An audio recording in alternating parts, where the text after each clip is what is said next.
প্রিয় দর্শক, আমরা এখন আছি রামগঞ্জ উপজেলা ১ নং কাঞ্চনপুর ৯ নং ওয়ার্ডের আপনার ভূঁইয়াবাড়িতে, নিসরা ভূঁইয়াবাড়িতে। আপনারা জানেন গতকাল রাতে একটা ছেলে গলায় ফাঁস লাগিয়ে মৃত্যুবরণ করেছেন এবং কেন তার মৃত্যু হয়েছে আমরা আপনাদেরকে জানাবো। আর তার আগে আমরা বলে যে আপনারা সরাসরি তার পরিবার এবং যারা এলাকাবাসী আছে তাদের কাছে আমরা জানবো। প্রিয় বন্ধুরা, তার পিতা দিনমজুর মোহাম্মদ আব্দুর রশিদ এবং মা সাজেদা বেগমের দ্বিতীয় পুত্র। সে মানসিক ভারসাম্যহীন। প্রায় সে বলতো যে আমি মরে যাব বা বিভিন্নভাবে সে জানাতো, কিন্তু তার মা বাবা মনে করছেন যে তা সরাসরি এমনই করে। আমরা সরাসরি প্রিয় দর্শক চলে যাব যেখানে সে ফাঁস লাগিয়েছেন এবং যে গাছে ঝুলে রয়েছেন, তার মৃত্যু নিশ্চিত হয়েছেন।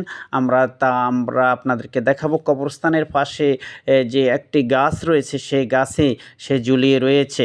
প্রিয় বন্ধুরা, আমরা আপনাদেরকে সেই গাছটি দেখাবো এবং সে কেন ঝুলি রয়েছে এবং সেখানে কী দেখেছে আমরা সব কিছু জানাবো। আমাদের সাথে থাকেন।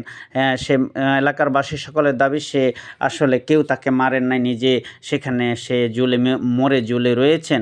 কারণ তার সাথে কারো শত্রুতা নেই, তার সাথে কারো শত্রুতা বা তার লগে বিরোধ এমন কোনো প্রমাণ পাওয়া যায়। রাসেল মারা গেল। এই রাসেলের বাবার নাম কি? আব্দুর রশিদ। এই বাড়ির কি বাড়ি ধরে? নিসারা ভূঁইয়া বাড়ি। তো এই যে মারা গেল, কখন মারা গেল, কিভাবে মারা গেল? রাত্রে 12:30 ফাঁসি দিয়ে এই গাছের সাথে মারা গেছে না? তো এর সাথে কি কোনো পারিবারিক কোন্দল সৃষ্টি আছে নাকি, বা কারোর সাথে কোনো সূত্রামি আছে না? আপনার কারো করে সন্দেহ করে নাকি, বা প্রেমিলিগত তার স্ত্রী বিয়ে করছিল কি? এরা ভাই কয়জন? এই কত নম্বর? মানে 2 নম্বর। মাজারও। রাসেল কি হয় আপনার? রাসেল আমার পুত্র। তো আসলে সে গত রাত্রে কিভাবে মারা গেল, কি জন্য মারা গেল? মানসিক সমস্যার কারণ, মাথা মেন্টালিটি সাবজেক্ট না? কি হয়? আমার মেজো ছেলে। সে কি শুনলাম অনেকে বলা বলি করছিল তার মাথায় মেন্টালিটি সমস্যা ছিল। কত বছর? ছোট থেকে নাকি? ছোটবেলা থেকে। সো কালকে রাত্রে কি হয়েছিল? তারপরে কালকে রাত্রে কি জানি না, এই বাবার থেকে বাইরে গেছে যাই, আর তারপর নিজের ইচ্ছার মতনে সে কাজ করছে। এটা কেউ তো তাকে কিছু মারে নাই বা করানো নেই? না, এরকম কোনো আমাদের ইয়ে নেই। প্রিয় বন্ধুরা, আমরা আছি এখন নিসারা, রামগঞ্জ থানাধীন নিসারা হাজিবাড়ি না, ভূঁইয়াবাড়িতে। সেই ভূঁইয়াবাড়িতে গত রাত্রে একটা লোক মারা গেল ফাঁসি দিয়ে, যা মেন্টালিটি সাবজেক্ট, ছোটো থেকে মেন্টাল, মাথা মানে পাগল এবং উন্মাদ। তো সে গত রাত্রে গড় থেকে নিজে বের হয়ে গাছে ফাঁসি দেয় এবং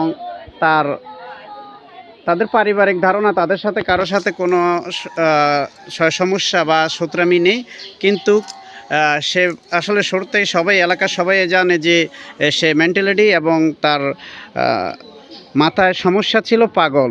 তো আসলে আমরা তার পরিবারের সাথে কথা বলেছি এবং এলাকার যারা অনেকে আছে তাদের সাথে কথা বলেছি। তারাও বলছে যে সে মেন্টাল এবং তার মাথার সমস্যার কারণে দীর্ঘদিনে সে ভুগছে এবং হতাশা ভুগছে। হঠাৎ করে গত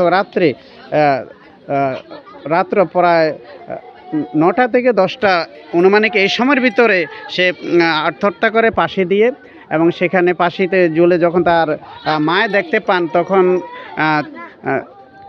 এলাকার যিনি মনে করেন গ্রাম পুলিশ রয়েছেন তাকে এনে তার বাবাকে ফোন করা হয়। তার বাবার ফোন করার পর তার বাবা এসে দেখে এবং তখনই তৎক্ষণিক রামগঞ্জ থানা পুলিশকে ফোন করা হয়। তখন অফিসার ইনচার্জ আবুল বাশা, তখন তদন্ত অফিসারকে পাঠানো হয়। সেখানে তদন্ত করতে এসে তারা লাশ নামিয়ে রেখে যায়। তো আমরা দেখতে পাচ্ছি প্রিয় বন্ধুরা, তদন্ততে উঠে এসেছে যে আসলে সে একজন পাগল, মানসিক ভারসাম্যহীন একজন মানুষ। সে ছোটোর থেকে সে পাগলামি করে আসছে এবং তার পরিবার তা সহ্য করে আসছে, কিন্তু তার সাথে কোনো রকমভাবে কারো বিরোধ নেই। তাই রামগঞ্জ থানার অফিসার ইনচার্জ মোহাম্মদ আবুল বাশার এবং তদন্ত অফিসার মোহাম্মদ শফিকুল ইসলাম সহ আরও অন্যজন ছিলেন। তারা এই তদন্ত পেয়ে তাদেরকে লাশটাকে মাটি দেওয়ার জন্য অনুমতি দিয়েছেন এবং তা কিছুক্ষণ পরে তা মাটি দিবে তার পরিবার থেকে আমরা জানতে পেরেছি। প্রিয় দর্শক, আসলে মৃত্যু নিশ্চিত, আল্লাহ তাআলা কখন কাকে মৃত্যু দিবেন তা কেউ জানেন না।